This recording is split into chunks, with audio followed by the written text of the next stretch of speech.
You remember Dien Bien Phu? No. The same thing happened in Algeria, in Africa. They didn't have anything but a rancor. The French had all these highly mechanized instruments of warfare, but they put some guerrilla action on them.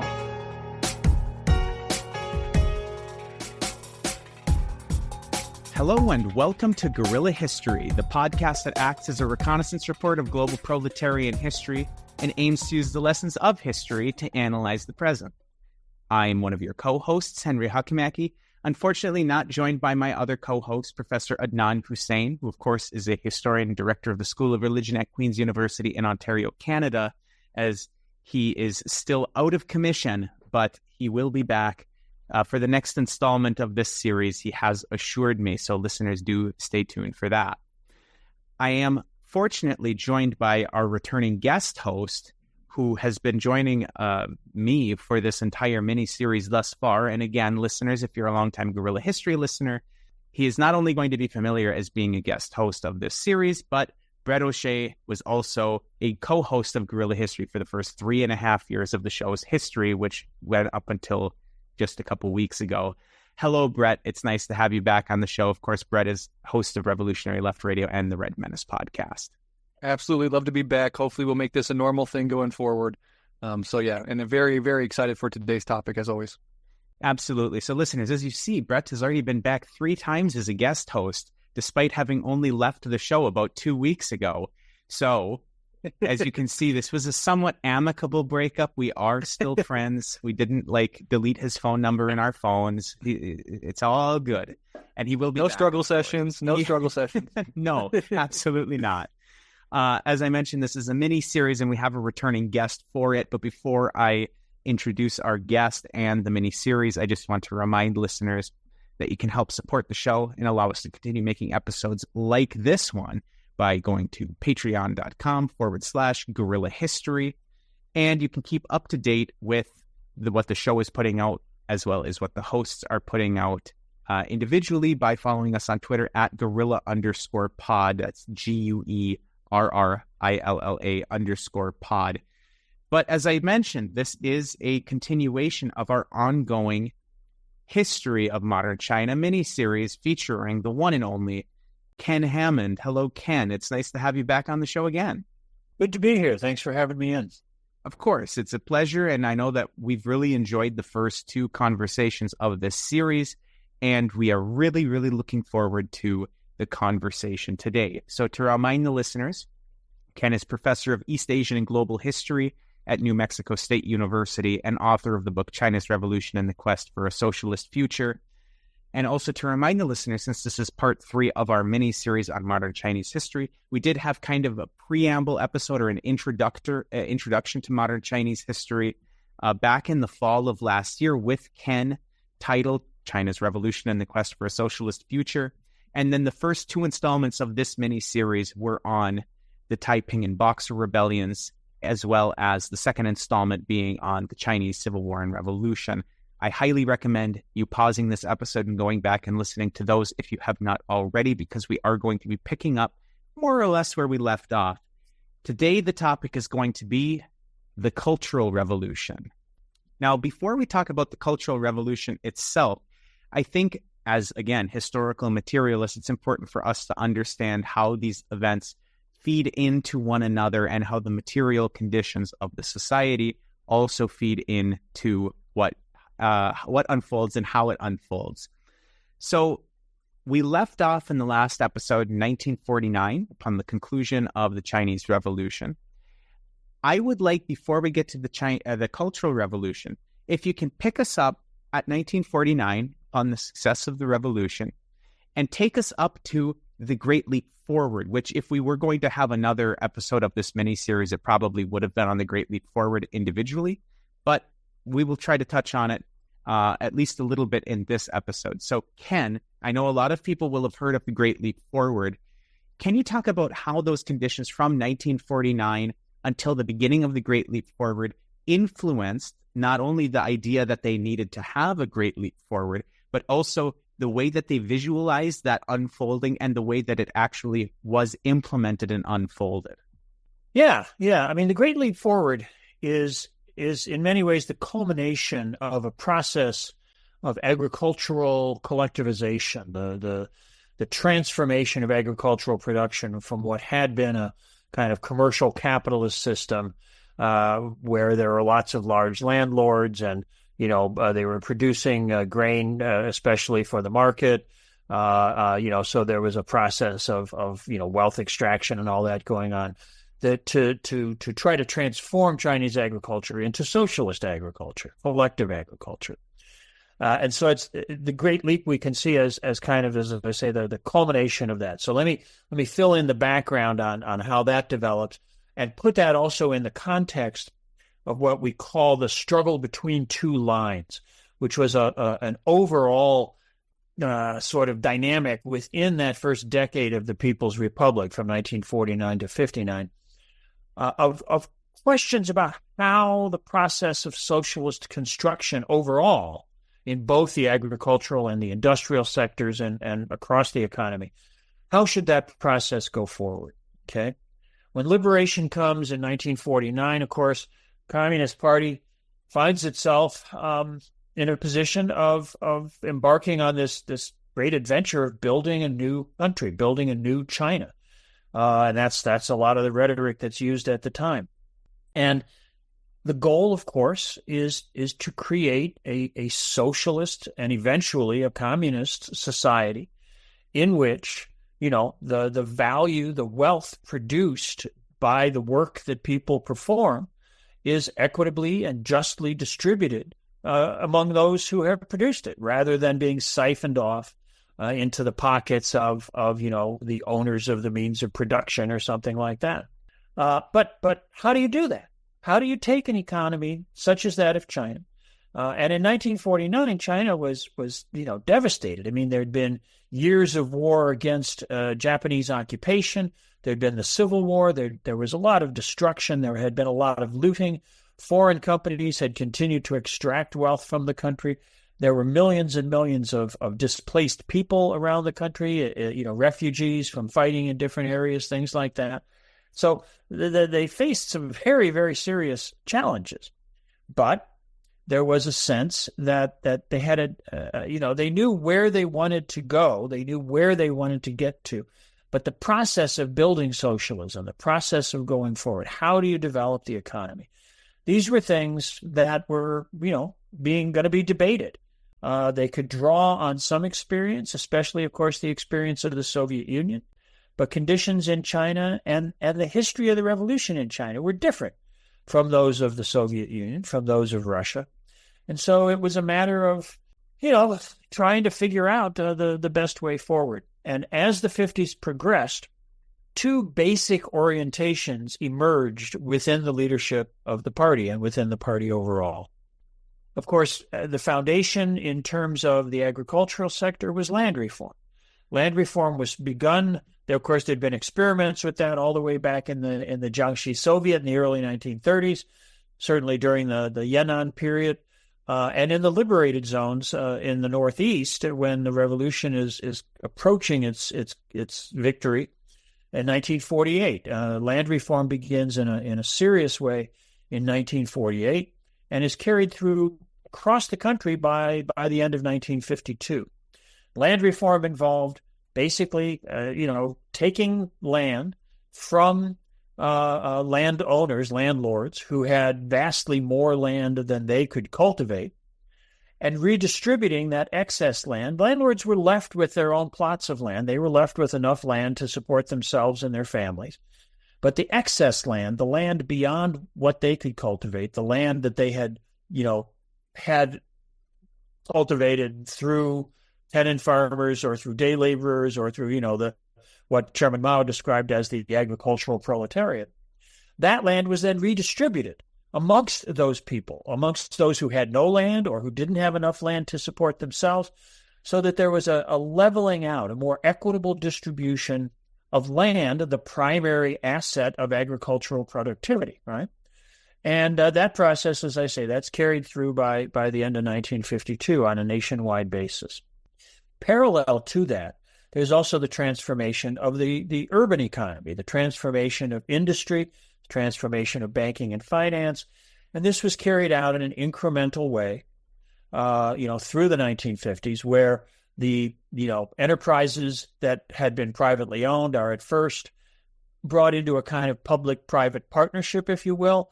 The capitalists who owned enterprises, still got income from them for a while. They still participated in management, but people, either employees coming up through the ranks or cadres coming in from the party, learned to run these operations, learned to manage enterprises.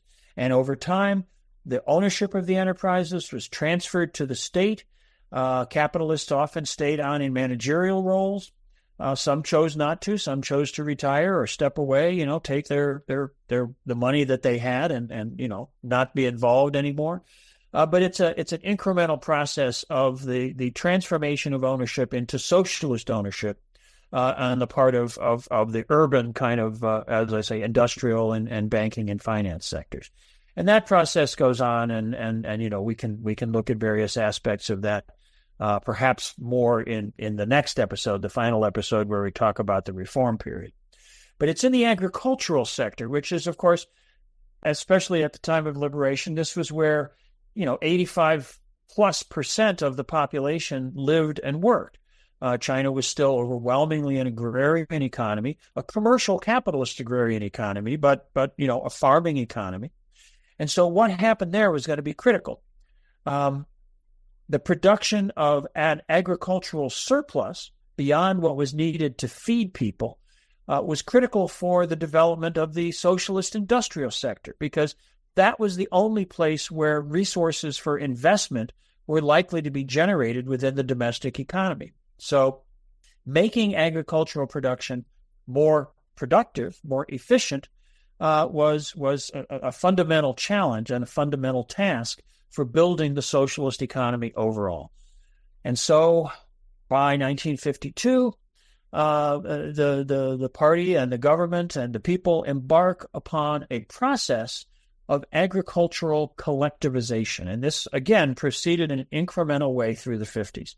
At first, they formed what were called cooperatives, APCs, agricultural producers cooperatives.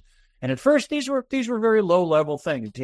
A few families in a village would get together and pool the tools that they had, pool their labor. They would each retain their own private plots, the land which had been allocated to them through land reform.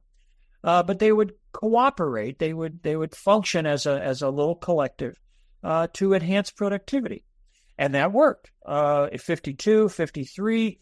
Productivity across the country rises. The harvests are bigger. There's more food available for immediate consumption, so people can eat more and improve, their own livelihoods. But there's also grain available now, surplus grain that can be sold in the international markets to raise money that can be used to invest in capital equipment for the industrial economy. So these two tracks are running in tandem with one another. By 54, 55, they moved to what are called higher-level APCs, agricultural producers cooperatives, where now a whole village, or maybe even a couple of villages, will get together. And now they start to transform the ownership of land, not so much the ownership, but the management of land, into more collective units. So all the land will be farmed as an integrated space. The little dividing areas, historically, if you've ever looked at images of Chinese land ownership before liberation, before land reform, even villagers that had some land, it was all these little tiny strips of land, and they were separated from one another by these built-up walkways that you could go out, to your little plot of land to work on. Now they erased those. They leveled out the land, which increased the amount of land that could be farmed, and also meant that the process of farming the land could be carried out more efficiently, more effectively. And once again, there's a jump in productivity. Harvests are bigger again. Harvests are, the amount of grain being brought in. Again, more food for people to eat, and more surplus to be sold to raise capital for investment in the industrial economy. Finally, by 1957 or so, moving into 58, they start to move up to another higher level of integration, to collectives, not just cooperatives, but collectives. And now the ownership of land starts to be merged, starts to come together into these collective units. And these are usually based on groups of villages, larger units than the cooperatives, but still, basically smaller local collectives. And then finally in 58, there's in certain areas, in Anhui province and Hebei province in central China, there is a step towards a higher level of integration. And this is the beginning of the creation of what come to be called the People's Commune. And a commune was a larger scale endeavor. Some of these could be the size of a county, right? That would encompass a number of townships, right? So you had different levels of sort of administrative organization, right? And with the communes, the idea was that there would be a large-scale merging of productive activity, that you could mobilize labor, you could have the land in big fields rather than these tiny little plots, and you would get economies of scale that would ramp up productivity to an even higher level. And this is the point at which, in the summer of 58, Chairman Mao is out, not by himself, obviously, with lots of other officials, doing inspections, and he sees these first experimental communes in Anhui and Hebei, and he says, people's communes are good, right? And that becomes a headline in the national media, and all across the country now, people are like, well, let's get with this, and so communes start to be formed. Producers' collectives start merging with one another, and pretty soon there come to be 75,000 communes spread across the country. Okay, that again increases agricultural productivity. The harvests in 58 are the biggest yet. Okay, so this is a step-by-step process of producing larger and larger units, productive units, to achieve economies of scale, to generate higher harvests, more food for people to eat, more surplus to be sold, to raise capital for investment. It's a steady progression. But then we get, that takes us to the threshold of the Great Leap, okay? Because the Great Leap is going to start in the fall of 58, 59, and into 1960. That's the parameters of what we normally think of as the Great Leap Forward. And the Great Leap Forward, again, is the kind of interaction or interplay between agricultural production, the drive to enhance agricultural production, and industrial development. Most industrial development, of course, was in big factories in the cities, the automobile industry, the railroads, building various kinds of equipment. It's largely directed at what's called heavy machinery rather than light industry to produce more consumer goods. Certainly there's an expansion of consumer goods, but that's not the primary drive in this first decade.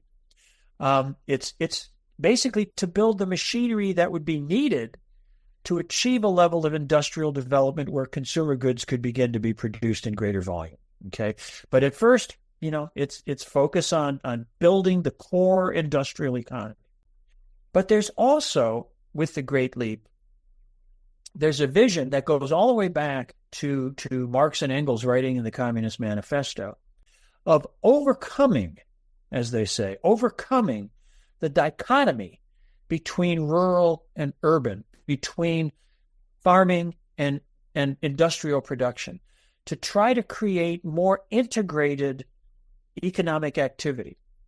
And this comes to be ridiculed, by the critics of China and of the Great Leap as the backyard furnaces, the backyard steel furnaces, right? And there were problems. There were technological problems and challenges, no doubt, with things like that. But the vision, the idea of this was not just, building backyard steel furnaces, but was all kinds of primary production, primary industrial production, making goods, in the villages as well, setting up little factories. And eventually, after an interlude, shall we say, that we'll talk about more, when the reform era comes, and we'll talk about this in the next episode, village township enterprises become one of the leading edges in the early development of the reform period. So this idea that gets ridiculed when it's associated with the Great Leap actually becomes fundamental to the reform period when that's getting underway in the 80s. And we can look at that when we get down the road to that episode. But that's what's involved in the Great Leap, an effort to further drive agricultural production, to further increase agricultural productivity, and to contribute to industrial development, both by generating an agricultural surplus that can be sold for capital for investment, and by diversifying investment to some extent into the villages as well. That's the vision. That's the goal. There's all this rhetoric about overtaking Britain in industrial production and iron production in particular, within a few years, eventually, overtaking the United States, et cetera, et cetera. The Great Leap Forward, though, runs into problems. It runs into serious problems. It's not, the critics, again, they talk about the Great Leap Forward as being this sort of intentionally produced famine that, Chairman Mao imposed upon the Chinese people. And this is just a nutty, characterization. It doesn't make any sense on any kind of rational basis, and it doesn't accord with the factual reality of what took place. But there were very, very serious problems that emerged. And basically what happens, there's kind of two components to this. One of which is nature, one of which is basically the weather. The 50s had been a prolonged period of really good weather. Agricultural productivity is enhanced through collectivization, but it's also facilitated by the fact that the weather was great. They had the right amount of rain, the right amount of sunshine. The conditions, the material conditions for production were essentially perfect throughout that period of cooperativization and collectivization. In 1959, the weather goes bad. There's too much rain in some areas, not enough in others. Probably, and I know the climate scientists, look at all this kind of stuff, related to one of these El Nino episodes out in the Pacific that disrupts weather patterns. We see these throughout Chinese history, throughout Asian history. It's now we understand the mechanisms of this a lot better than people did at that time or in earlier times. But for a variety of reasons, the weather's bad. And so that's going to put a whack on production. But the other problem comes about through what we might call the bureaucratization of the state and the party. In 1949, when liberation takes place, the Communist Party had about 1 million members. By 1959, it has over 10 million members. That's a huge expansion of the party in the course of the 1950s. And this was necessary. The state as well goes through tremendous growth through this period because people were needed to run the enterprises, to staff the banks, to work, as managers in the agricultural sector. The number of cadres on the ground out there across the country has to grow if, the building of the socialist economy is going to be properly managed or managed at all. But that entails a lot of people coming into the party who, are not necessarily fully motivated by a desire for socialism, by communist consciousness, by being devoted to Marxist theory and practice. People see the party, as the guiding force of taking China forward, and they want to be associated with that. Many of them, millions of them, joining the party because they want to work for a new China. They want to work to build a better future. But others may have joined the party because they thought that was where the action was, because they thought it was good for their careers, because they thought that would be materially beneficial to them. These are people that we think of as opportunists, careerists. There were probably a lot of those that had come into the party as well. What happens fall and winter of 58 to 59, and especially in the course of 59, is that as harvests are coming in, the central government, the planners, because it's a planned economy, have set certain targets for, production. As production comes in, most places are actually meeting those targets, maybe even slightly exceeding those targets. But many cadres on the ground think, well, this figure is really good, but if I added 1%, it might look a little better, And that, 1%, okay, it's not a big distortion.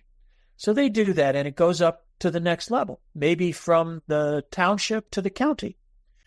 And then maybe a cadre there thinks, whoa, this looks really good, but it would look even better, and I would look even better, if it was just 1% more. So they add 1%. And then maybe it goes up to the provincial level, and maybe they add 1%. And then it goes to the national. Pretty soon, you have distortions in production figures, which are problematic in the first place because it appears that there's more grain in the countryside than there actually is.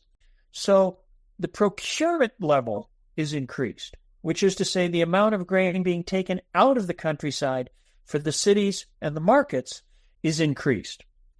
And that extracts more grain than is sustainable in the countryside. This is why there come to be shortfalls of food in the countryside, because too much grain has been extracted based upon these distorted figures. The other problem is that those distorted figures then become the base for setting production targets for the coming year, for the coming harvest. Okay? So you have problems both with too much grain being taken out and with expectations being excessively raised. Okay? So the harvests, the spring harvests in 59, when the weather has been bad, are not good. The harvests decline. But in order to meet targets, many cadres report that they've actually hit those targets or even exceeded those targets. So once again, there's excessive procurement, right? And now more and more people are going hungry, right? This is the point in the summer of 1959 when the light bulbs start to go on. And it happens in an interesting way, which is that a lot of people in the villages are writing to their sons who are in the People's Liberation Army. And they're stationed in various places around the country. And they're writing to them and saying, we're having some trouble here in the village. There's not enough food. People are hungry. Some people have died, right? That word trickles up through the command of the People's Liberation Army. And it is they who begin to report this to the broader party. They're like, whoa, we're hearing all this bad stuff, So you have a contradiction emerge between what people are reporting informally, through these letters to their kids in the army, and the reports that are coming up through the bureaucratic hierarchy, right? They convene a great meeting in the summer of 1959, what's called the Lushan Plenum. Lushan is a town in central China, and the party leadership meets there. And this is where some very serious confrontations take place. Peng Dehuai, who was the defense minister and a marshal of the Red Army, a hero of the Korean War, as well as the revolution, becomes very critical of Chairman Mao. He associates the policies of the Great Leap with Chairman Mao, not incorrectly, but he goes about his criticism in a somewhat problematic way. He writes a letter which he addresses to Chairman Mao, but he circulates it amongst a number of cadres at the plenum before he sends it to the chairman. And so, he's kind of building a faction against Chairman Mao. The chairman, when he, hears about this, and he hears about it before he receives the letter, he sees this as, as undermining not just the Great Leap Forward, but undermining his position. And so you have this political conflict that takes place at the Lushan Plenum. There's a lot of heated debate. There's a lot of discussion trying to figure out what exactly is going on, trying to get to the bottom of things, because, these reports have come in and they've been accepted. But now the understanding comes to be that they're not accurate. So how do you get accurate reports? They have to send investigators out into the countryside. And this begins a process that won't culminate until 1961 of trying to get accurate figures once again. And that requires making a lot of cadres who have been reporting these what they think of as just little distortions. They got to fess up. They got to face the reality that they have contributed to this very bad situation. Okay. Lots of people died. Now you hear these ridiculous figures, 20 million, 60 million people died. That's ridiculous. But maybe 10 or 12 million people did die. And that is a great disaster. Many good things are achieved in the Great Leap. There's a lot of infrastructure development, a lot of building of reservoirs for controlling flooding and things like that. And the legacy of those achievements persists right down to the present day. So we don't want to see the Great Leap as just a colossal failure. It's not that.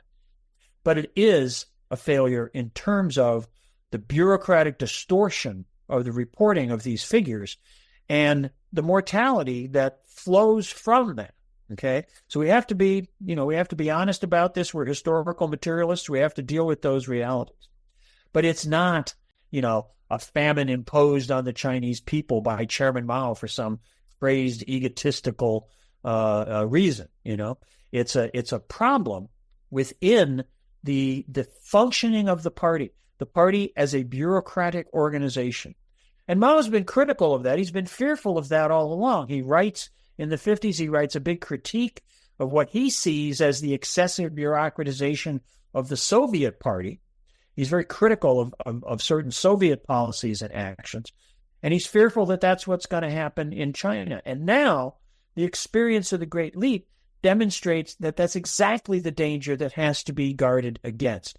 That the party, we think about what we talked about in the previous episode, the party and the army as instruments of the people, not the people as instruments of the party, right? But that problem of bureaucracy, that's what emerges with the Great Leap, and that's what sets the stage for the struggles that are going to take place in the 1960s. Yeah, absolutely. Before we get there, I have a very small follow-up, and then I know Breht has a much bigger one than I do. Mine is mostly based on narrative and historiography, which is something that I think a lot about. And Ken, you're somebody who's intimately familiar with the state of historiography in both American academia or Western academia more generally, as well as in Chinese academic circles, which is something that, I am not unfortunately privy to, as I don't speak Mandarin.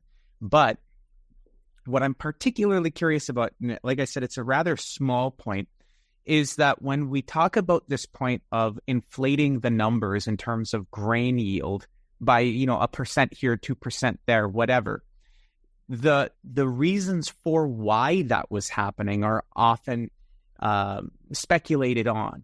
And in Western historiography, there's generally two competing narratives, which is one, this culture of fear, right? This is what anti-communists always point towards, is that, well, of course, the people only go along with the communist regimes in these countries because there's this culture of fear that is imbued within the populace where they have to unquestioningly think what would the party like to see, and then they have to just act out of fear, doing whatever they think that the party would want. And the second narrative that's often proffered in this example is that, again, with this bureaucratization that was beginning to take place at this point, and many individuals who were present within the party at various, particularly local levels, just looking to use the party as a means for, again, self-promotion in terms of, making a future for themselves by utilizing the party as an instrument in doing so, that they're inflating the numbers solely for selfish reasons in terms of, look, my local branch was able to produce this much grain, and therefore it looks good for me, and perhaps I'll be promoted to the regional body rather than just my local body, and then perhaps eventually I'll be able to be promoted to the national body. This is also a very common narrative that's presented, again, within Western historiography and narrative surrounding the reasons for this collapse perceived collapse of the amount of grain that was being brought up, because it looked like this much grain was coming in, and it turns out that was not the amount of grain that was coming in. So based on your experience within being able to be immersed within the historiographic traditions of both the Western historiography and the Chinese historiography, what is the narrative within the Chinese academic historiography on this specific reason of why these numbers were being inflated? And is there any sort of consensus between the two, looking at not just anti-communist voices, but people who are genuinely trying to figure out why this is happening, as to why this is happening? Yeah, I think, the culture of fear narrative, of course, that's not something that really applies. I think there's more substance to the idea that there were, sort of standard bureaucratic, pardon my expression, but sort of bureaucratic butt covering, that went on, that these little distortions that accumulate to become big distortions they're not motivated by fear, but they're motivated in many instances, I think, by ambition, by wanting to look good, by wanting to perform well, but also perhaps by I don't know, maybe even an element of wishful thinking or something like that. That if we can just drive this process forward a little more, maybe we can achieve even greater things. I don't know. There's the party, of course, and the state. They had to deal with this, and they did deal with it. In 1961, they convened a national meeting, what's called the 10,000 cadre meeting, because it was far beyond just an ordinary session of even like the Central Committee or anything. This was a huge gathering. And they thrashed out, the issues, the debates, what had actually happened, how did it happen, why did it happen, what could be done about it, all this. And those proceedings have been published, and there's been lots of writing about that, lots of discussion of the Great Leap and the lessons to be learned from it. And I think that the sort of common ground position is largely that this was a result of bureaucratic distortion, that this was a result of systems of reporting that relied too much on a sort of predetermined infrastructure of information flow, that information flowed from the bottom to the top without a lot of sort of internal checking up. That there was maybe too much power concentrated in the hands of cadre up and down the hierarchy, and that there needed to be more integration with the masses and more oversight on the part of the party structure as a whole. Right? It's not, there's not a simple one size fits all answer to this. And there are debates within Chinese academia about this, but it is a topic that is openly and regularly discussed. It's not something that's taboo. Again, that idea that topics like this are taboo, part of that mythology of the culture of fear, I think that's we can just set that aside. These things are debated. There are discussions. There are historical reflections on this. But I think that it is seen as a result of the rapid development in the 50s. So much had been achieved. There was this sort of inertia or momentum in development that I think that even cadres who weren't sort of self-interestedly distorting things may have been swept along with a tide of enthusiasm, things like that, And I think that's more the way in which it's reflected upon now. Although there are within Chinese academic circles, and certainly within Chinese political circles, there are elements these days that are strongly critical of the Great Leap. See the Great Leap as an adventurous excess. That's not the way that I think that I see it. And I think that's not the way that a lot of academics in China see it. But there are elements within the current political leadership who look back on that as kind of a disastrous miscalculation. So it's a complex historical issue that I have obviously my own views on, but I also recognize that there are diverse positions, shall we say, in terms of how this is presented in contemporary China. And of course, that's part of the culture of academic debate and openness.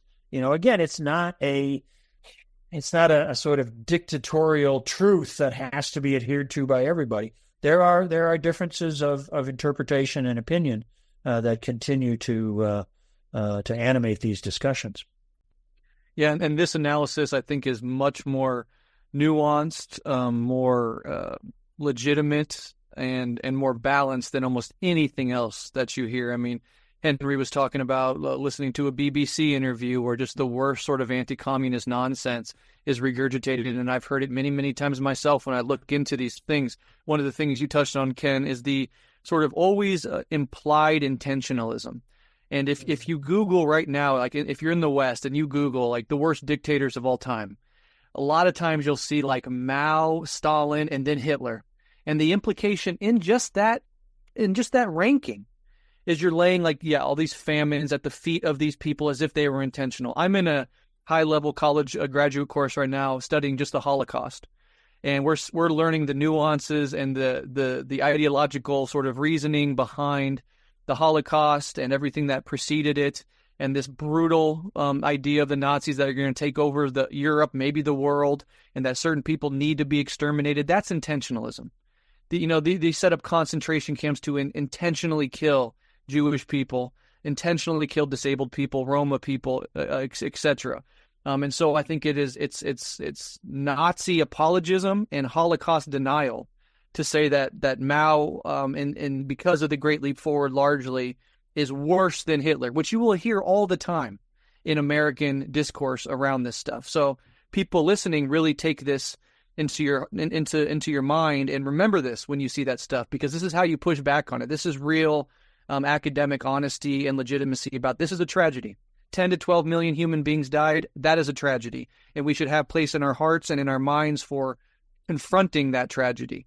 But to say that anybody, just on the face of it, right, just logically, Mao and the Communist Party fought this brutal civil war, fought this brutal fight against Japanese imperialism, did the Long March, all to try to end this century of humiliation for China.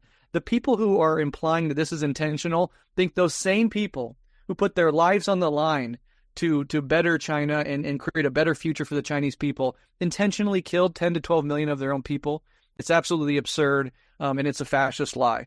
That should be noted. Another thing to note is, of course, development is always a brutal process, right? Marx wrote Das Kapital looking at industrialism in Europe, looking at the depravities of that process of development. Look at the U.S. The genocide and the slavery are part and parcel of the development of the U.S. economy, cannot be situated from that, cannot be extracted from that.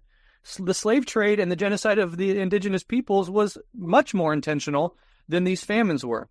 So I just think those are things that are certainly worth noting. But the bridge here, the bridge to the great cultural or the great proletarian cultural revolution is this thing that Ken mentioned, which is this problem with the bureaucracy.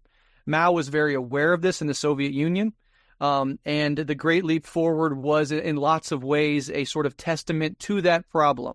And then now the question is, how do we begin to solve that problem? And I think the things that happen next with the socialist education movement and then the Cultural Revolution are attempts to solve this problem within socialist experimentation of this unresponsive or deeply flawed over-bureaucratization of the party and of society. So can you talk about that as the transition to these other events and just sort of the immediate fallout from the Great Leap Forward, from the Thousand Cadres Conference and Mao's reaction to all of that, et cetera? Kind of take us to this next phase of Chinese history. Sure. Yeah. I mean, well, the most immediate effect it comes out of the Lushan plenum in the summer of '59, which is that the two sort of protagonists of the clash there, Peng Dehuai, the Minister of Defense, and Mao Zedong, the chairman of the party, and the president at that point of the People's Republic.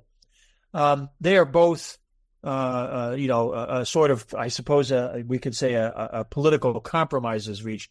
Both of them step back, have to step back from their positions. Peng Dehuai steps aside as Minister of Defense. Lin Biao is placed in that position. Peng Dehuai is put into a kind of forced retirement for a while. He eventually is given responsibility for industrialization, industrial diversification into the southwest part of China. This is part of moving away from just coastal development, but trying to move industrial development into the interior more. He's placed in charge of some of those programs. Chairman Mao retains his position as chairman of the party, but has to step aside as president of the People's Republic. This is when Liu Shaoqi becomes president of the People's Republic. And the chairman is directed to kind of step back from kind of the day-to-day oversight, even of party operations. He retains the position of chairman, but he's supposed to, sort of devote himself to maybe theoretical work, to kind of a broader, a more remote, if you will, level of oversight. So there's a backing away of these two leaders from the positions that they had been occupying. The policy, there's policy changes. They move away from they don't dissolve the communes, but they devolve some of the administrative oversight down to lower levels, which is important because that does help to correct issues of reporting. It establishes greater oversight. There's this, the bourgeois accounts of this like to emphasize the idea that people were encouraged to develop sideline production beyond what's going on in terms of the commune, the planned production in the commune, growing their own vegetables, engaging in various other kinds of sideline production activities. And there's a revival. The weather improves again. The 60s not very good weather either, but there's improvement in the harvest. By 62, harvest levels are back up to what they had been in 58, which were record levels. So it's not just back to some sort of average, but back to record levels of production, which then go on to continue to increase as the 60s advance.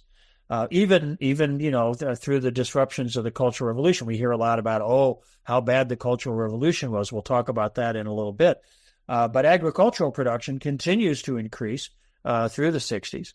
So, the immediate aftermath of coming to grips with the Great Leap, sees some course corrections and all that. But by the time we get down to, let's say, 1962, where the economy is, pretty much back on track, the chairman's still concerned about this problem of bureaucratization. And at this point, he's once again anxious about what's happening out in the villages. What is the nature of the integration between the sort of ground level, grassroots level cadres and the villages that they're responsible for? And this is where we get what's called the socialist education movement. And the goal, the idea of the socialist education movement is to send cadres out, and not just cadres, but actually a lot of young people get involved in this as well. Urban youth, educated youth, send them out to the villages to sort of check things out. And the idea is to investigate and see, are the cadres behaving in a way that's integrated with the masses, or are they behaving in this, commandist, as they say, way, this top-down way of kind of telling people what to do, and you better get with the program. But what happens is that when cadres and urban youth show up in the villages, when they're sent out, they're given a banquet, they're given a kind of conducted tour, but the cadres try to minimize any actual sort of information gathering. And if there are problems, if they're confronted with problems, there's a tendency to blame those on what they call rightist elements, which often are either, the descendants or the remnants of old landlord families, or perhaps people who had what was considered bourgeois education. And this is something that's called deflecting the spear point, right? Turning the point of the campaign was to try to investigate the cadres, but the cadres try to turn that away and say, "Oh, look at these problem figures. Look at these rightists. Look at these landlords, ex-landlords. Look at these intellectuals. And don't look at me, right?" So that's a problem, and Chairman Mao perceives that. He sees that go on, and of course, when we talk about all this, it's not Chairman Mao acting as some kind of individual. Chairman Mao represents the leadership of the party, represents significant numbers of people within the party. He's not some individualist actor. So, we use him, we talk about Chairman Mao does this or that as a representative figure of the position within the party that he represents, that he leads, okay? So he's frustrated with this, and through 63, 64, he's excluded from day-to-day oversight. He can't really manage the affairs of the party, and he feels increasingly isolated, right? And that the views that he holds and that are shared by many people are sort of being sidelined, sort of being marginalized. And this comes to a head in 1965. What happens is the immediate sort of precipitating event has to do with an academic debate about a play that had been written back in 1960 called High Dismissed from Office. And it's a play written by a scholar, a very, very famous scholar of Ming Dynasty history named Wu Han. Hai Rui was a Ming official who had confronted the Wanli emperor over certain agricultural policies, which he argued were damaging the interests of the people. He was dismissed from office by the emperor, but when problems in the agricultural sector intensified, he was eventually brought back and proven to be right. Okay. This play was written by Wu Han, who was also, by the way, deputy mayor of the city of Beijing. So he was an important figure within the party bureaucracy. And it was performed at the Capitol Theater, the big national theater right in downtown Beijing, I think in January of 61 it was. I may have that off by a year, but it was either 60 or 61. But that play, it was performed and it was discussed a lot. And then in 64 and 65, there was an academic debate about the play. And the debate centered around whether that play was a political attack on the Great Leap Forward and on Chairman Mao. And some, critics were saying, yeah, that's what it was. It was a veiled attack. This is a long-established tradition in Chinese political culture of using historical events to criticize contemporary affairs.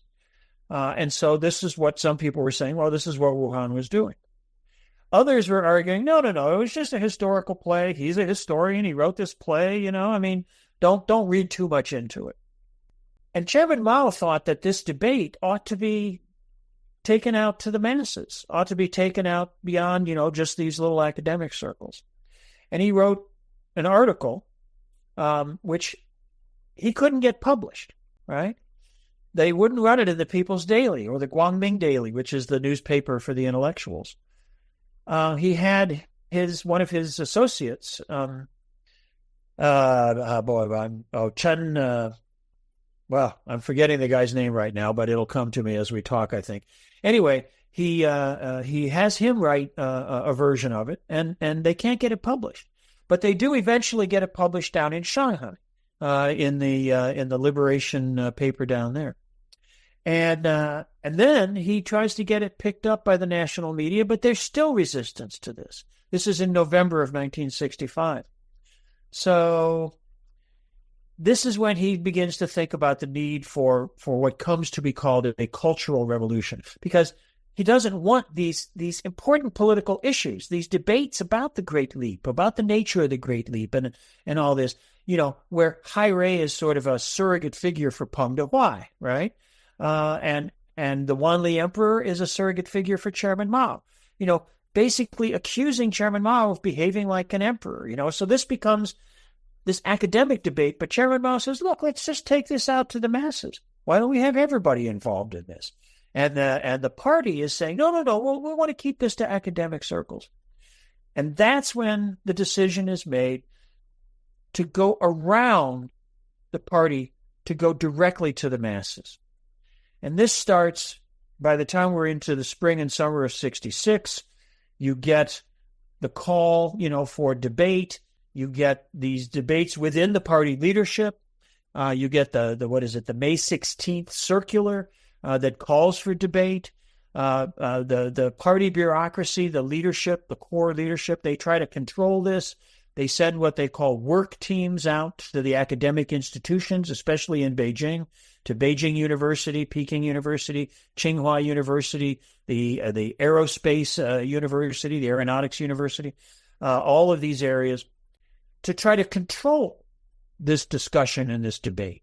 But then Chairman Mao starts to call for putting up big character posters, these large posters written in big characters and big writing, in which people begin to denounce the academic leadership, not the scholars so much, but the party bureaucrats within the university who are trying to restrain debate, right? And this is what launches, the great proletarian cultural revolution. Then we start getting the Red Guards, young people, college students, high school students, but also young workers mobilizing, forming their own organizations. And by August, September, October of 1966, the Cultural Revolution is underway. And the objective, again, is to open up debate, to talk about bureaucracy, to talk about what the problems with the Great Leap were, what the problems with the socialist education movement were, what the problems with party leadership, bureaucratization, top-down commandism, what are those problems? Has the party become alienated from the masses? And if so, to the extent to which it has, how can we fix that? And so Chairman Mao, and his supporters, they basically try to make an end run around that bureaucracy and go back to the masses and say the masses have to supervise the party. The party doesn't command the masses. The party has to serve the masses, serve the people. That's the spirit that needs to be revived. And that's what the Cultural Revolution is intended to achieve, to unleash the direct oversight of the party by the masses, right? And that's what gets underway. Yeah, and from the Great Leap Forward to the Cultural Revolution, there is, as you just made very clear, this Mao and the Chinese leadership's interest in this sort of dialectical interplay between, of course, top-down leadership. You do need a communist party, you do need a vanguard party, but it needs to be wedded to this genuine bottom-up, put the revolution in the hands of the masses approach as well. And that sort of two-pronged approach where you're trying to do the best leadership you can to serve the people and put the revolution in the hands of the people is, I think, what's so important about the Chinese Revolution and everything that happened after that. Now, earlier we were talking about some lies about the Great Leap Forward. And one of those lies, and I even pulled up Wikipedia just to see, because lots of people get their information from this, and I think it's a nice little condensed version of some of these narratives.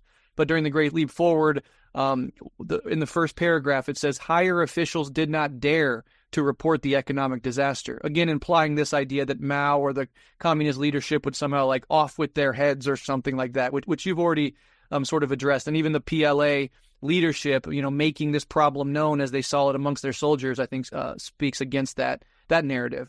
But on that same page, regarding the Cultural Revolution, I'm going to read this exact quote, and I just would love to get your thoughts on this, Ken.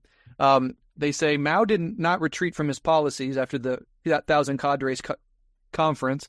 Instead, he blamed problems on bad implementation and rightists who opposed him. And this is the important thing, it says, he initiated the socialist education movement in 1963 and the Cultural Revolution in 1966 in order to remove opposition and reconsolidate his power. So this is a great man of history theory that Mao launched these two movements specifically and exclusively to destroy his opposition. Could you speak a little bit to that? Because I think that's another big lie that we hear quite often. Yeah, no, that's exactly what it is. It's that great man theory of history. The idea, it's always talked about, the Cultural Revolution and this whole phase is always talked about as if somehow this one guy, Chairman Mao, could just do whatever he wanted and impose this, by force of will, which of course it's a fundamental distortion of how human history, how social life actually works. Chairman Mao articulates concerns. He articulates issues which had profound resonance for millions and millions and millions of people, right? So, the idea that, Chairman, it's this palace intrigue mentality, that there's this sort of cabal at the top of the party, and all they really want is their own power, that they've seized control of China, and everything is about preserving their power, and so everything is about fighting between these leading individuals, right? That whether it's Liu Shaoqi or Peng Dehuai or Deng Xiaoping or Lin Biao, whoever it is, that it's all about personal ambition and personal power, and they use these mechanisms to impose their will upon basically everybody else. And that's it's just a ridiculous a way of thinking about the dynamics of a country of approaching 1 billion people by this time. Maybe 800 million people. That somehow one guy is able to manipulate that whole situation. It's kind of ludicrous, but that is the message that is relentlessly promoted, by bourgeois historians and all that.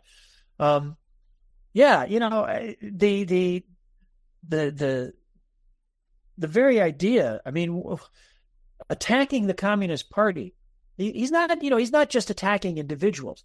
He's calling for ordinary people to assert their power and assert their leadership, assert their supervision over the Communist Party of which he is the leader, right? And you go back and you read through various accounts, he's always talking about criticize me, criticize us, I'm going to make mistakes, and I need to know about those mistakes. If the little red book, which always gets ridiculed, so much.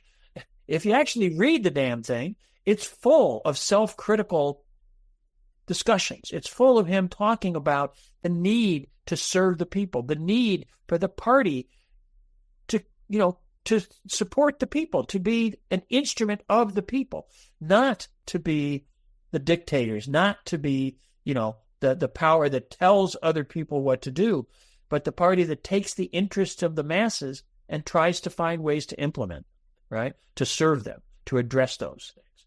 So, that is, that great man thing is definitely what bourgeois historians and politicians want us to believe. And of course, it's everything in our society, everything in Western, bourgeois culture is aimed at individualism and not, don't be a sucker, don't be a fool, don't believe in movements and revolutions and leadership and stuff like that. Cynicism and passivity are the great tools that those with power use to keep others from challenging them. Only a sucker is going to buy into a political campaign or something. Mm-hmm. It's, all politicians are corrupt. All politicians are bad. all political systems. Oh my God, except of course the ones that they control. Exactly. So yeah. that it's not just obscure historical debates about things.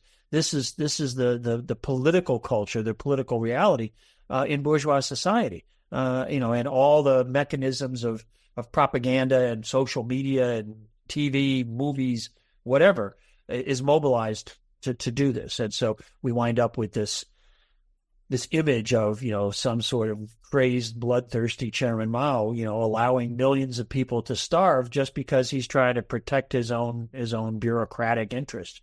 When in fact, he's fighting against the bureaucratization. He's fighting for people to be able to have influence and control over the party that's meant to serve their purposes, serve their interests.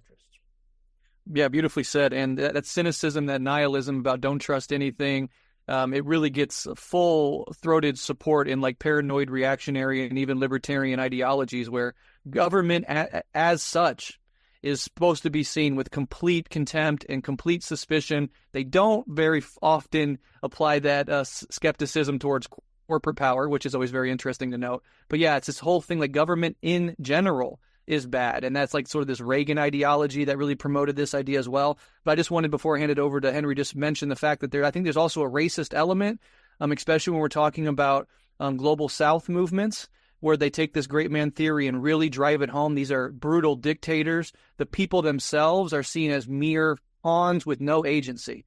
And we know as communists and socialists, there is no revolution without countless amounts of people participating. And that's a little different than what we hear about the U.S. Revolution or even the French Revolution, in which there are certainly large figures, George Washington, Robespierre, etc., but almost never are the agency of the people stripped away like they are in global South movements or communist movements, right? Nobody ever talks about George Washington as this brutal dictator. It's like, no, the American people, average people, stood up and fought for their freedom against the Brits. And even in the French Revolution, which is way too left-wing for most, political mainstream thinkers, people storming the Bastille and stuff, right? There's not as much of a robbing of the agency of the masses as there are specifically in communist and global South movements, which I think is racist and worth noting.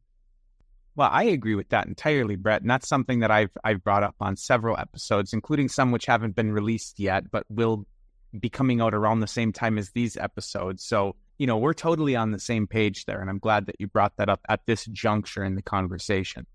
But I want to turn towards some of the major things that were happening at the beginning of the Cultural Revolution as we got kicked off. And I'm going to throw out 4 for you, Ken. You can take them however you want them. You can spend as much or as little time on any of them. But I want to kind of lump these 4 things together so that, one, we hit some major points, but also that we're able to get into, the middle of the Cultural Revolution after that. These 4 points are bombard the headquarters, which, I know that you're going to have fun talking about. The 16 points, the major rallies that Mao was hosting in Tiananmen Square with well over 1 million Red Guards that were present during the series of rallies that were being held. And then the conception of the destruction of the 4 olds. I think that these 4 things kind of really lay the groundwork for understanding what the justification and the way that the Cultural Revolution was going to be carried out from its inception. And then, of course, things morph over time, inevitably. That always happens. But these were kind of the first 4 pillars as we got underway within the Cultural Revolution. So feel free to take it how you want it, Ken. I'm sorry, it's a huge question, I know, but there's a lot of stuff there. Yeah, the summer of '66, as the struggle unfolds, it's a classic scenario of, the for lack of other terminology, let's say the left within the party, Chairman Mao and those who supported his positions, his views, trying to initiate a critical movement, right? And the right, if you will, the bureaucratic core, trying to find ways to thwart that, again, to deflect the spear point, as we said. And this is what happens when the work teams are sent out to the universities. Instead of looking at the political administration of the universities, the bureaucrats in the universities try to divert their attention to supposed rightist academics, right? And not come to grips with these questions of bureaucratization and commandism within academia. So that's where things like bombard the headquarters come from. The idea that actually it's the headquarters that are the problem, right? And so he says it's right to rebel. That famous saying. What he says is it's right to rebel against reactionaries. It's right to rebel against reactionaries in positions of power. So he's saying, again, this is more of what we were just talking about. He's saying the Communist Party, the political cadres who are in positions of authority, need to be subject to criticism. They need to be, subject to the oversight of the people who they are supposed to be serving. And so it's come to a point where they have so walled themselves off that we got to bombard the headquarters. We got to launch these attacks, and things like the 16 points and other of those early documents.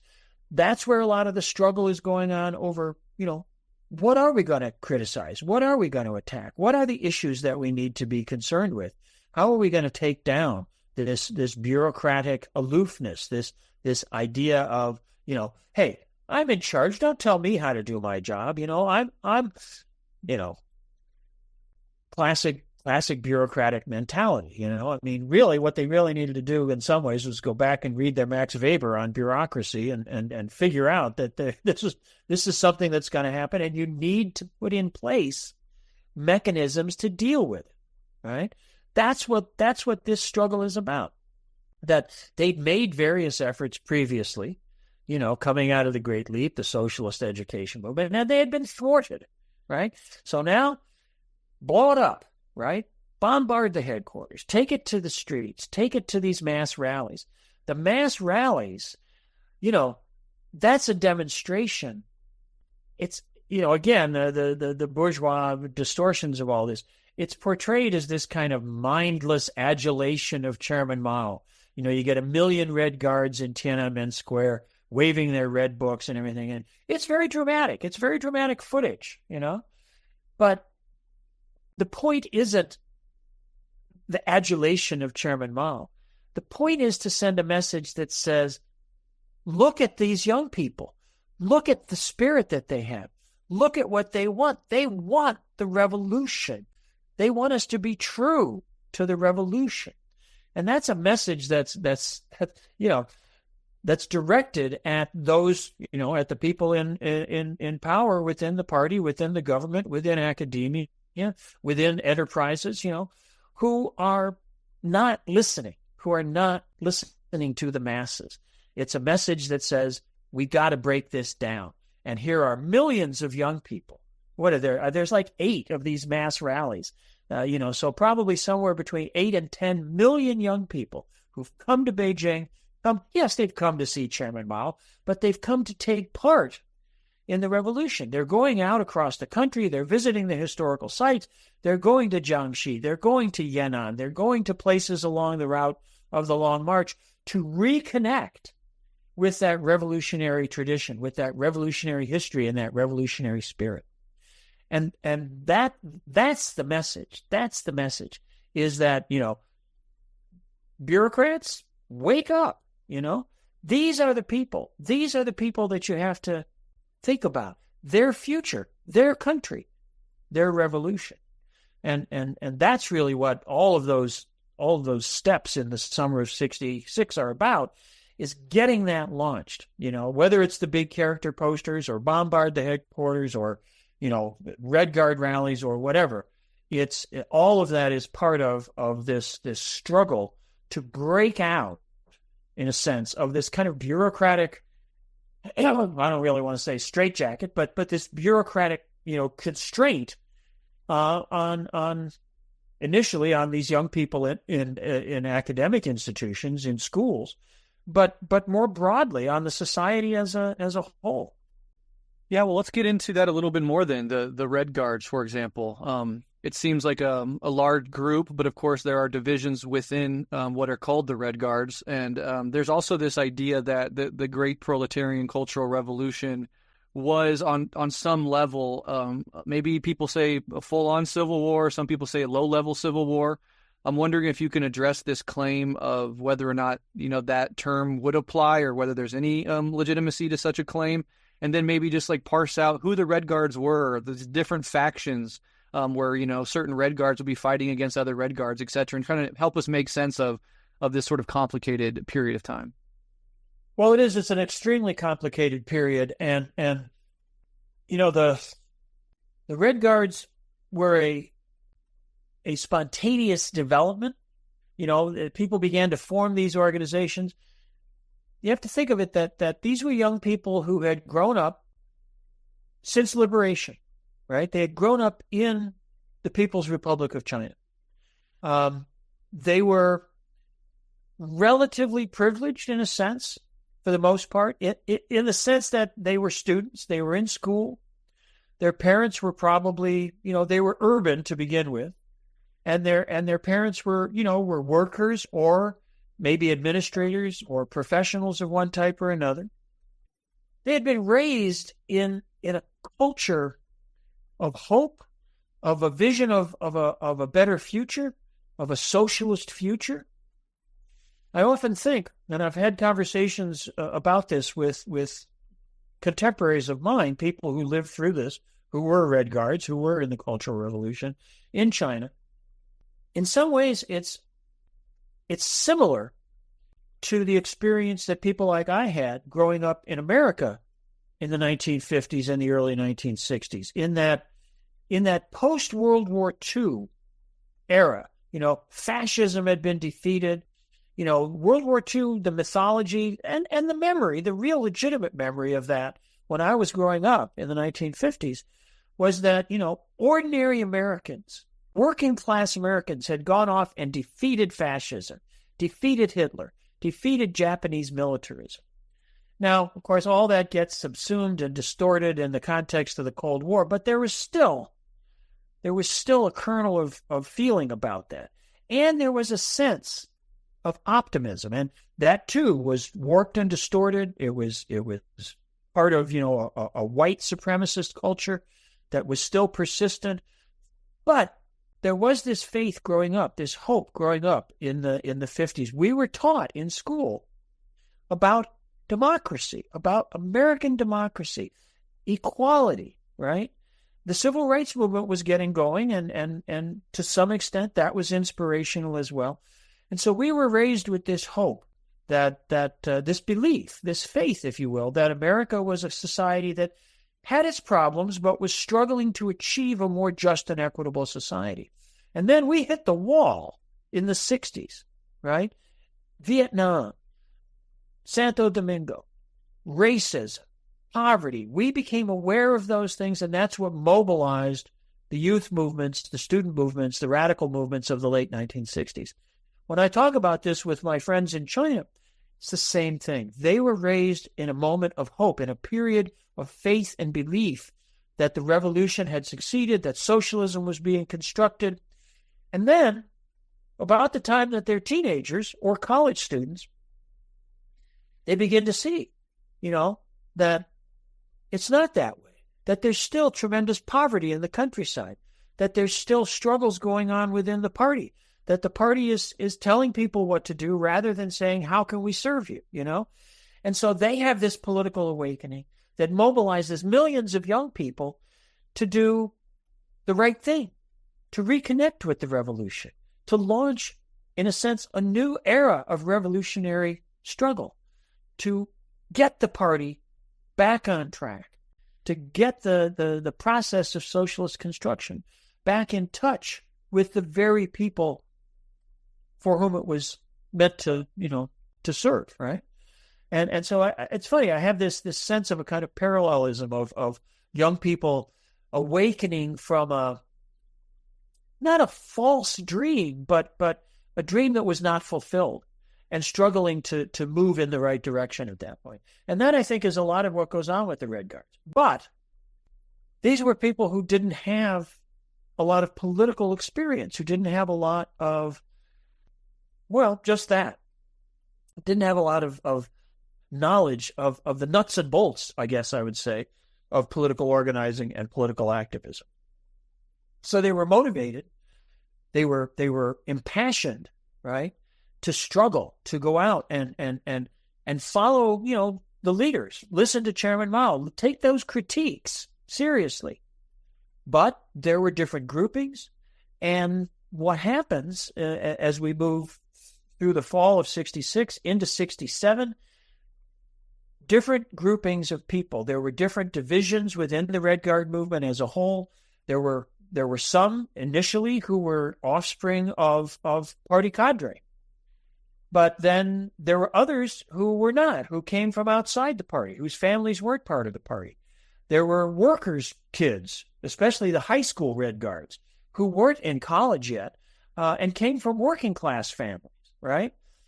Different divisions, different, groupings within, even just within Beijing. Students at Tsinghua and students at Beijing University or students at the Aeronautics Institute or other schools maybe viewed each other with a certain distance, And so, unfortunately, there grows to be a lot of factionalism, even on a single campus. At Tsinghua University, which is often referred to as like the MIT of China, it's a more technologically oriented university. There were factional conflicts on campus, and some of these became quite intense. Serious fighting, homemade weapons, people, beating each other. I mean, it got pretty wild for a while. And in a sense, that's because when you backed off the leadership of the party, you created, there came to be, I wouldn't say a political vacuum, but a field of contestation, if you will, and people staked out positions that weren't necessarily the most sophisticated, the most well thought out. There were certainly individual ambitions at play once again.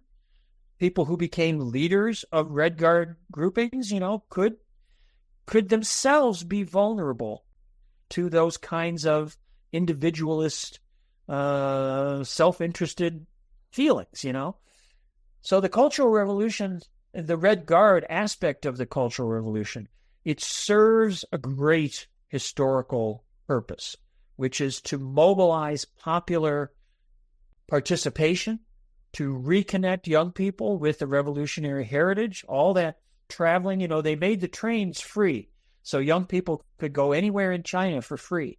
And they did. They explored. They went out and they visited these revolutionary sites and connected with them. But it also unleashed the potential and the actuality of these factional conflicts. As people, there's this saying that we use a lot in China about crossing the river by feeling the rocks. You want to go somewhere. You kind of know where it is you want to get to, but how do you get across the river? The water's flowing and you just can't just splash across. You have to feel your way bit by bit, and in that process, there's chaos. And Chairman Mao, he at one point he talked about. He said, "There's great chaos under heaven. The situation is excellent."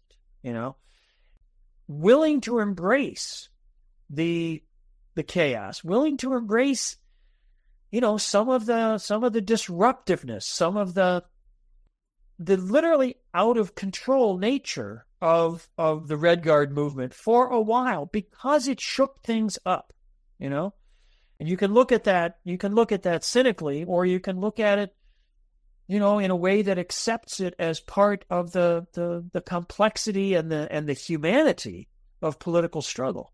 It's not perfect. It's not, just lift the blueprint out of a textbook and put it into practice. It's human. It's messy. We have to acknowledge and accept that as part of that part of the whole dynamic that takes place.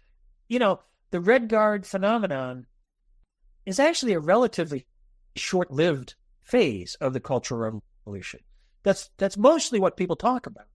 But really, it's only about a year and a half, 2 years at the most, before urban youth start to go out to the countryside, start to go down to the villages, right? And that's often portrayed as such a bad thing. Oh my God, these poor kids that were sent out to the countryside.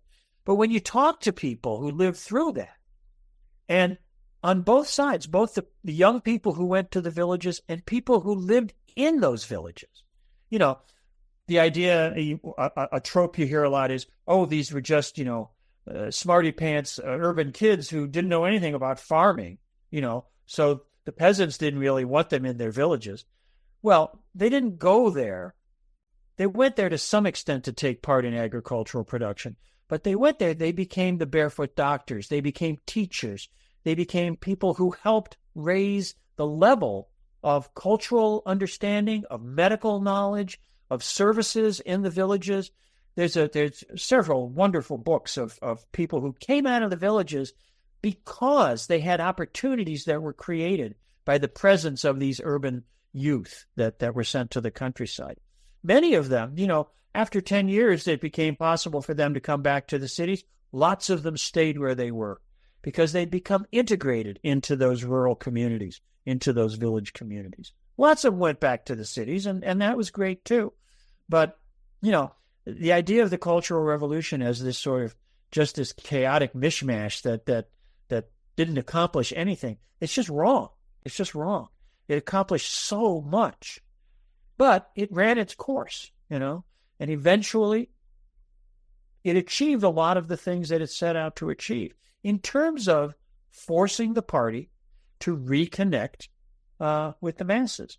If I can, let me spin out one particular case. One very short addendum. Very famously, one of those examples of an urban youth who was sent to the villages was Xi Jinping, the current leader of China. He was sent in, I believe, 1968 or 1969 to a village. He went down, stayed there for a little while, ran away, was caught as a dodger of this movement, the down to the countrysides movement, was sent back to dig ditches for a while. After digging ditches, he eventually went back to the village that he was originally assigned to. And many people, many Chinese people, and this is kind of, I guess, a narrative in China. Now, I have some friends from China who I've asked about this, and feel free to correct me if I'm wrong, Ken, because you have many more contacts in China than I do, but they've told me that the narrative in China is that Xi's time in the village was one of the kind of foundational pillars that even today is viewed as one of the reasons why he is associated with having some sort of affinity for or connection to the rural population in China, even though he is from Beijing. Yeah, actually, that's great that you mentioned that because I spent a lot of time in Shijiazhuang, which is the capital now of Hebei province, and the village that Xi Jinping was sent down to is just, I don't know, maybe 15, 20 kilometers north of Shijiazhuang. And I've been out there, there's another town north of there, and then the villages are a little bit further beyond that. I've talked to people there, and of course, these days everybody's very proud of Xi Jinping, and I'm sure people like to associate themselves with his rise. But that is the narrative. That certainly is the narrative, that he went through a learning process. Imagine such a thing, that maybe, he'd grown up. His father was a cadre. He'd grown up in Beijing. He'd been in the Red Guards and everything. Then like lots of the Red Guards, they went down to the countryside. It was rough, It's no picnic, especially in those days, living out there in the villages. So a number of people were like, oh, my God, I can't take this, But then he gets back there. He buckles down, does the job, and it works, right? That's what sending people down was about. Whether they were cadres or Red Guards or whatever, it was like, look, we made the revolution for all the people. The peasantry were the leaders of the revolution. That was the force the agricultural proletarians, as we talked about in the previous episode. That's the force that drove the revolution. We need to improve these people's lives. We need to work with them to improve their lives, He got it, right? And millions and millions and millions of these young people got it. Whether they stayed in the villages, went back to the cities, whatever. Not everybody, I mean, it's that mix of humanity, but lots and lots and lots of these Red Guards were transformed by their experiences in the countryside. I've been in cities, a number of cities in China where there are Cultural Revolution restaurants, where you can go and, they have the decor, they have the posters, and they kind of look like, village places. And the food is, rustic food and all this.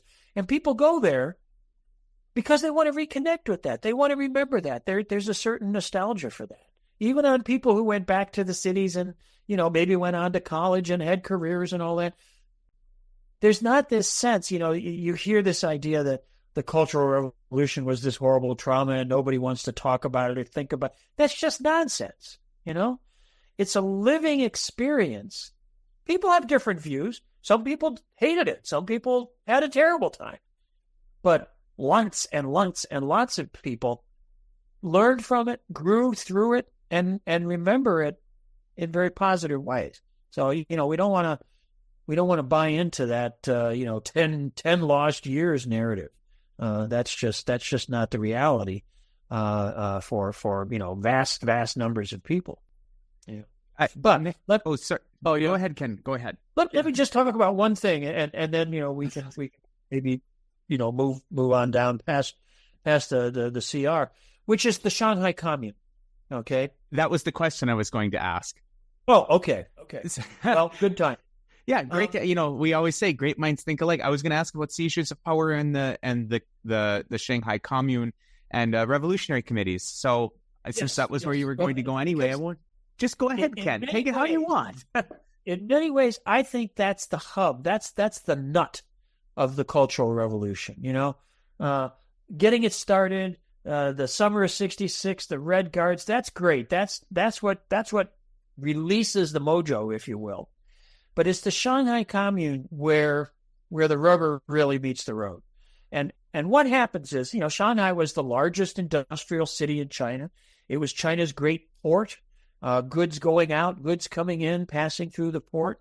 And of course, it had this tremendous revolutionary history. It's where the party was founded. It's where the split with the Kuomintang takes place in 1927. Shanghai is this amazing place in China, in modern Chinese history. In the fall of '66, as the Cultural Revolution is spreading and surging, workers in Shanghai start to mobilize. This isn't college students. This isn't high school students. This isn't Red Guard stuff. Certainly there are Red Guards in Shanghai too, but in Shanghai, it's the workers in the factories, on the docks, in the warehouses that begin to mobilize. They're reading, the newspapers. They're watching TV, listening to the radio. They're hearing what's going on. And millions of workers begin to join political organization. And by December of '66, they're raising issues. They're raising questions about the party leadership, about the management in the factories, about management in the workplace. And a delegation of workers decides they're going to go to Beijing to see Chairman Mao and talk to the Cultural Revolution leadership. They get on a train at the main Shanghai railway station, and they set off. The train's going to Beijing. They get out to the western suburbs, and the train gets stopped by the local party authorities. And the workers stay on the train. They say, we're not getting off. We're going to Beijing. And the authorities say, no, you're not. This train's not going anywhere. They put it on a little shunting on a side track. And the workers stay on the train for days, right? This is called the Anding incident. And finally, the authorities blink. They don't allow the train to go on, but they allow a representative delegation of the workers to go on to Beijing. The rest of the workers go back into Shanghai. That's December. January comes along, January 67, and we get what they call the January Storm, which is workers' organizations marching, rallying, publishing their own newspapers. The organizations grow. Eventually, there's two huge workers' organizations, each with over 1 million members, right? There's issues within the workers' movement, younger workers versus older workers, migrant workers coming in from the countryside versus workers who have a Shanghai residency permit. There's different, lines of tension within the workers' movement. But overall, this is a movement for workers' democracy, for the working class, the people, to have an influence, obviously, in political power, in political leadership. February comes along, February 5th, 1967. There's a grand mobilization. The two mass movement groups merge. They go down to the Bund, which is where the waterfront in Shanghai is, where the party headquarters, the municipal party headquarters building is, and they take it over. And they dismiss the municipal party leadership. They say, thanks a lot, but we're gonna take it from here. And they proclaim the Shanghai Commune, inspired by the Paris Commune from 1871, which had been the subject of a mass education campaign during the course of the early months of the Cultural Revolution. Everybody read the Civil War in France. Everybody read, about the Paris Commune. And now the workers in Shanghai proclaim the Shanghai Commune. They elect a communal leadership from their own ranks. It includes members of the party. It includes members of the former municipal committee. But it also includes ordinary workers who aren't in the party, who aren't in any political organization other than these mass movements. And they become the municipal leadership, right?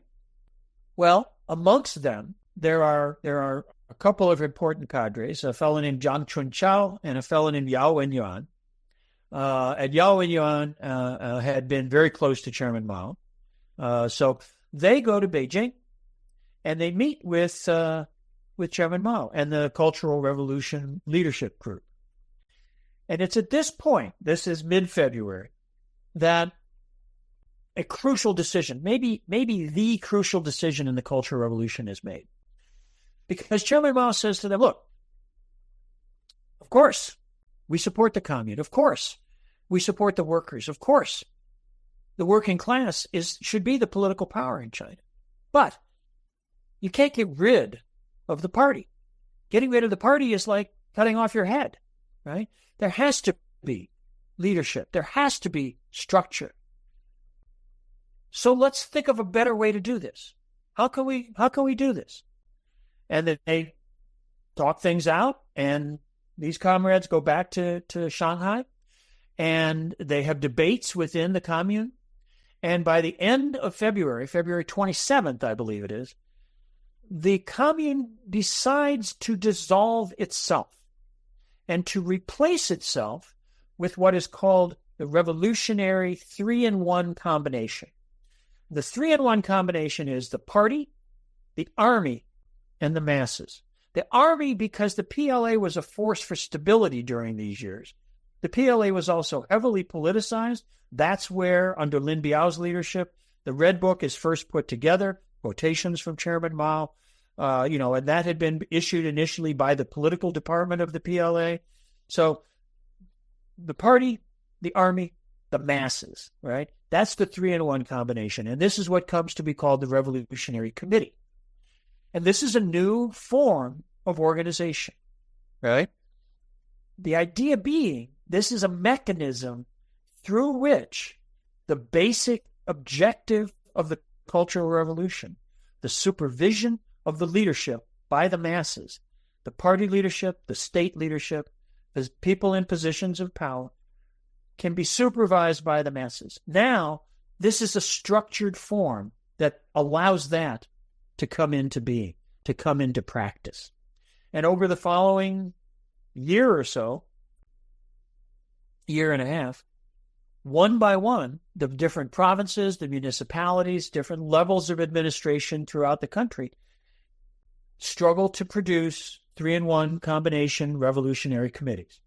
And that becomes, until April of 69, the Ninth Party Congress, that becomes the sort of interim system, the interim form of organization all across the country.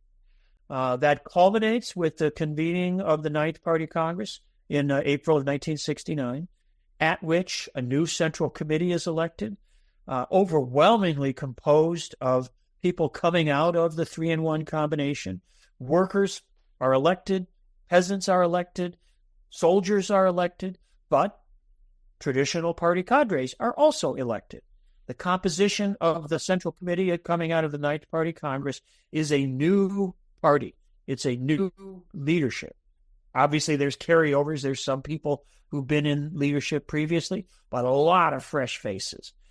And that, in my perspective, that is the sort of culmination of the actual mass political phase of the Cultural Revolution.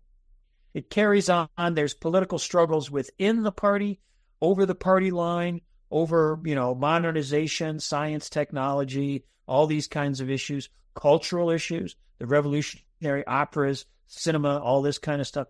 Those struggles go on through the 70s, down until Chairman Mao passes in September of 76.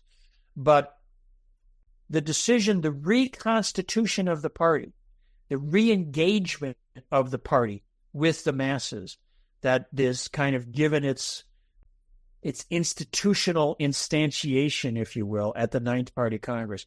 That's really, 66 to 69 is really the heart of the Cultural Revolution. Those later phases are largely confined to struggles within the leadership, And we can talk more about those if that's what we want to get into. Yeah, I think that is probably, I'm hyper aware of the time that we're at. So while there's many, many things that I would like to hit on here, I do think that we should turn our eyes towards the interactions within leadership, let's put it that way. And also at the same time, I guess, this is not related, but probably something that we should hit on at some point while we're thinking about this in the way that we're thinking about it, is the excesses of the Cultural Revolution in this early phase. So as historical materialists, as we've pointed out, we have to acknowledge that there were excesses. We have to acknowledge that there were mistakes. Before we move on to the kind of end stage of the Cultural Revolution and the going out of the Cultural Revolution with Mao's death and Gang of Four, put on trial, I think it's important that we acknowledge that, yes, there certainly were excesses and mistakes that were made, but we have to analyze those in a way that it is constructive for us to thinking about the Cultural Revolution more holistically and also how to draw lessons from the Cultural Revolution. I think that this is as good a point as any to think about those before we move into that later phase of the Cultural Revolution. So yeah, I guess that's kind of two prongs that are unrelated but both fit into this point in the conversation. Yeah, well, obviously, we've already talked a bit about some of the chaos associated with the Red Guards. There were certainly moments that got a little surreal. This question of the rejection of the four olds, for example. This idea was that part of the problem, part of the bureaucratization, part of the way in which the party and the state leadership had been alienated from the masses was that they sort of perpetuated old privileges, old ideas about hierarchy in society, about the idea that, in imperial China, you had the scholar officials, the literati, who were seen as a whole separate strata. They were above everybody else. And so now, some intellectuals, some party figures, some state administrators seem to be embodying those same attitudes. old mentalities about who should be in charge and how they should exercise power. So the critique of the Four Olds, it kind of went off the rails in that it came to focus too much on surface manifestations, clothing or hairdos or books that somebody was reading or something like that. Yeah, that phase didn't last very long. That's a matter of maybe 6 or 8 weeks, where people were being criticized in the street for the wrong hairstyle or something like that. That did happen. That was wrong. That was bad. But it was an excess of this revolutionary enthusiasm. And it was, in some ways, I think it was seen as, at the time, certainly by the leadership, as kind of the price that had to be paid to get the broader mobilization going forward. Whether or not that was a wise assessment, I think that's something that certainly can be debated. There were other kinds of excesses. Some of the criticism sessions of even of people who deserved to be criticized got out of control. There were people who were beaten. There were a few people even who were killed. And that probably was not a great thing. So yeah, we certainly need to acknowledge that the revolution, the Cultural Revolution, as a revolutionary struggle, it produced casualties, and not all of those were justified. Not all of those were defensible, if you will. But we need to see them in historical context, and we need to understand them as part of a human revolutionary process. It's a political struggle, a political transformation. And as Chairman Mao said, it's not a dinner party. It's not refined. It's not polite. And in that passion and in that chaos, there's bad things that happen, and we don't shy away from those. We don't glorify them, but we also don't say that they invalidate the enterprise. The goals. The goals were correct. The goals were good. And for the most part, the efforts to pursue and achieve those goals, even as they, ran over some rough ground, were well guided and well intentioned and carried out. But there were things that were bad, that were excessive, that were inappropriate, that were destructive, that happened in the course of all that. And yes, we certainly have to acknowledge that and be critical of that. Yeah. Well, go ahead. Yeah, go ahead. Oh yeah, I was gonna say, like, that's absolutely the principled approach to all of this. We're not in a cult, and if we lose our historical materialism, we lose our ability to analyze the good, the bad, and the ugly. We lose everything that is the open-ended nature of socialist experimentation and the tradition that we honor. Nothing is perfect. We're messy human beings. This is not news to anybody. So we have to take all of that on board, push back against anti-communist nonsense, take stock of real failures, learn from them so they're not repeated. This is what Marxism, I believe, is all about. The point of the theoretical contribution of the Cultural Revolution is still incredibly relevant.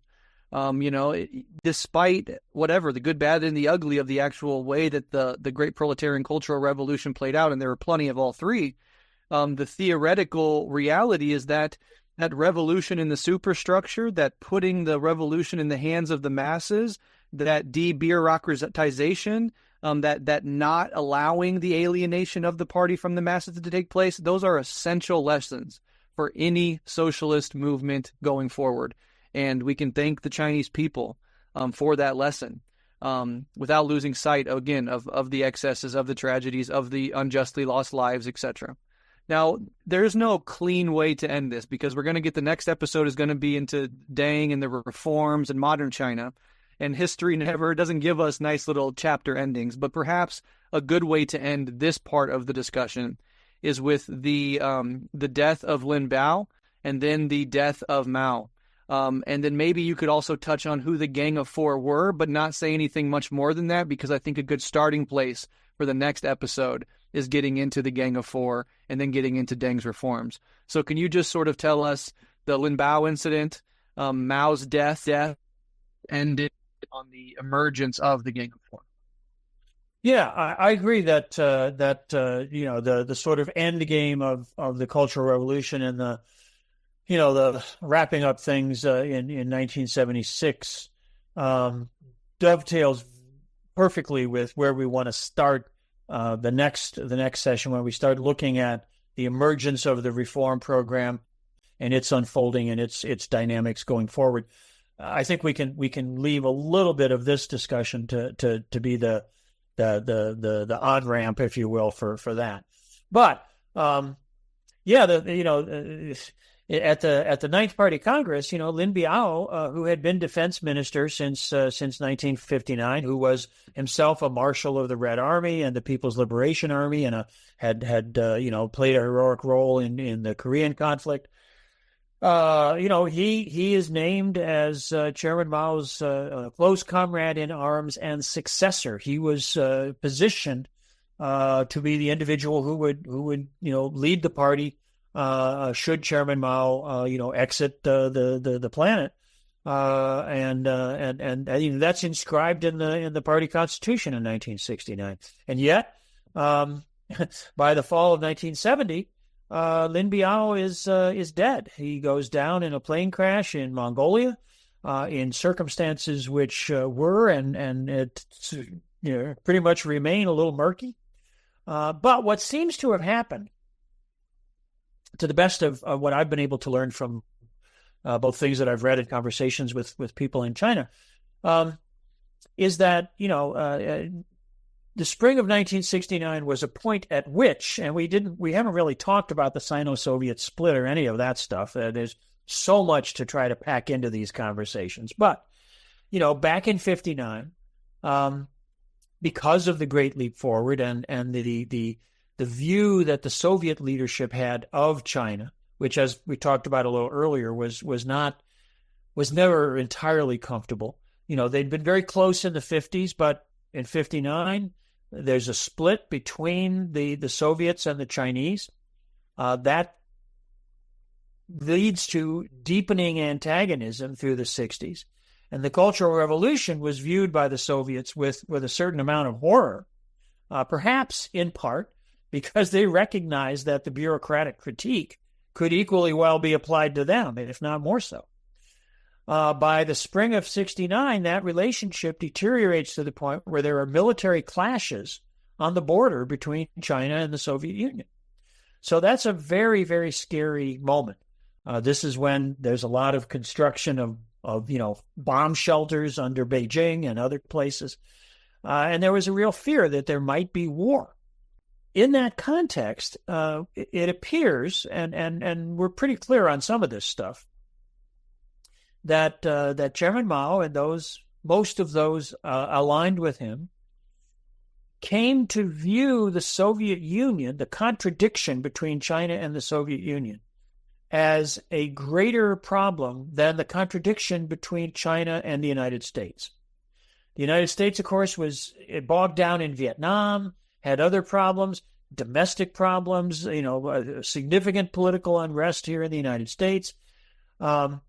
And at that point, really appeared to be a declining imperialist power, and that and Mao and other leaders seem to have assessed the situation and come to the conclusion that American imperialism was kind of a spent force, but the Soviet Union was a rising threat, and so what was needed was a reconfiguration of the geopolitical alignments. And that, of course, is what leads to the secret diplomacy, Kissinger going to China in the fall of 71, and then Nixon's amazing visit in February of 72. But what seems to have been the case is that Lin Biao disagreed with that reassessment. And Lin Biao felt that American imperialism was still the primary contradiction. Of course, his whole analysis, "Long Live the Victory of People's War," is premised on American imperialism as the key, negative factor in modern history. And so he seems to have decided that the chairman was wrong and was going to take China in the wrong direction. And there's lots of stories about what actually went on. Did they try to blow up Chairman Mao as his residence? Whatever went on, it's not clear. But Lin Biao and some members of his family seem to have attempted to flee to the Soviet Union. They were certainly heading that way. And the plane went down. Whether the official version is that it ran out of fuel, there are those who argue that it may have been shot down. It's not clear. There's no definitive account of what happened with Lin Biao, except that he went down. He died in this plane crash, and that was the end of his position as his close comrade in arms and successor. But obviously, we know that China did go on to have this reconciliation with the United States, not to grasp the United States in a warm embrace, but to open up to recognizing the United States and being recognized by the United States as part of a process, given that they had lost the not just the political agreement, but the material support that they had been getting from the Soviet Union. They needed, if they were going to continue to build the economy and advance the economy, and we'll talk about that when we look at the transition to the reform period, they needed the influx of foreign capital, foreign technology, foreign knowledge and information. And opening to the U.S. begins a process that allows that to get underway. Japan becomes the first source of foreign capital and technology and all that. But that was only possible after the opening to the United States. So there's a complex calculus involved there of geopolitics and economics and development and all that. But that seems to be what goes on with Lin Biao and Chairman Mao at the beginning of the 70s. The chairman's health is declining already. By the time we see those images of him meeting Nixon, he's clearly frail and suffering in many ways. His health continues to deteriorate. Zhou Enlai, his real close comrade in arms, is himself suffering from cancer by this time. There's various back and forths between the Gang of Four and Deng Xiaoping, who is purged and then brought back, and then purged and brought back, I think 3 times. The 70s are a very contentious phase. The Gang of Four were people who were very close to the chairman. Of course, that includes his wife, Jiang Qing, but also Yao Yuan and Zhang Chunqiao from Shanghai, and Wang Hongwen, who was a worker in the mass movement at the time of the Shanghai Commune, who then rises to be a political leader and winds up as the fourth member of that grouping. And they were now I think they tend to be viewed as ultra left. They certainly were very engaged with the critique of bureaucracy and what they called the reemergence of bourgeois right within the party and all this. But they were one political position. Deng Xiaoping, emerging as sort of the pragmatist, if you will, very famously talking about it doesn't matter if the cat is black or white as long as it catches mice, all this kind of stuff. Being given positions by Chairman Mao, with Chairman Mao's support for modernization, for science and technology and things like that. So it's a contentious period where these contradictions around the path of socialist development remain unresolved. The party has been brought back into a closer relationship with the masses, but there are still these contradictory positions, the two-line struggle, if you will, over what is the best path forward. Those contradictions remain unresolved, and in some ways can't be resolved so long as Chairman Mao is on the scene. His ability to engage with those debates and those struggles is severely compromised by his neurological degeneration. Zhou Enlai is ill with cancer and in and out of the hospital. Zhou dies in January of 1976. Zhu De, the great military leader, founder of the Red Army, dies in early July. The great Tangshan earthquake that kills several 100,000 people takes place later in July. And Chairman Mao passes on September 9th in 1976. It's a devastating year for the old leadership of the party and for, many people in China because of the Tangshan earthquake. But that finally, in a sense, opens up the possibility of resolving these contradictions over the best path of socialist development. And I think that's where we should leave it for now, because those are the issues that we're going to take off with in the final of our 4 conversations. Yeah, absolutely brilliant, Ken. I'm really looking forward to part 4. Honestly, if I had known that these conversations would be this fruitful, I would have just told you it's going to be a 10-part series, Ken. We're going to keep you forever, but we will stick to our word. And for now, it'll be a 4-part series, but we know that you have some more works that'll be coming out relatively soon, and you'll be back on the show to talk about those as well. So don't worry, listeners. The next episode is not going to be the last you hear of Ken on Guerrilla History. Breht, how can our listeners find your excellent podcasts? And I would like to thank you again for being a guest host on the first 3 episodes of this mini-series that we have going on. It's really a great pleasure to have you back on the show. I know there was no gap between, when you were an official host of the show and a guest host, but it's really, I really appreciate you coming on and doing these with us. I'll always love Guerrilla History, and this right here was genuinely, I do not exaggerate, the best 4-hour history lesson I've ever had in my life. And the absolute best analysis of China and these major events of the last century in Chinese history that I've ever encountered. So thank you so much, Ken. Thrilling to sit here and listen to you break all this down. Fascinating stuff.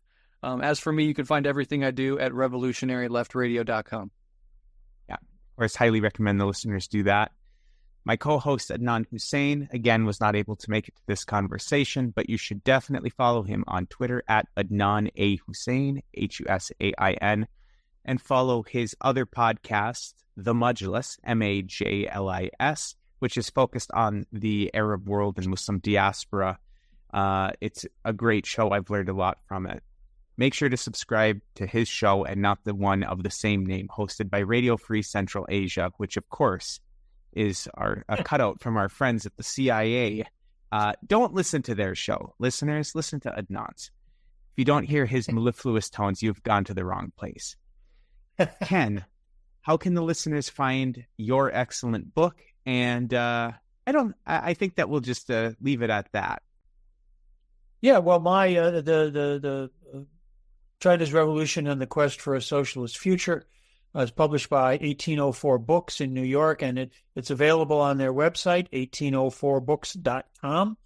And we're also working with them on a new volume that we hope to have out by the later part of this year, maybe in time for the 75th anniversary of the PRC, on China and the World, 1949 to 2024. I didn't know whether we wanted to officially tease that project or not, which is why I said we'll leave it there. But if we want to tell the listeners what you're going to be coming back on the show to talk about, I guess this is as good a place as any. So listeners... It's a preview.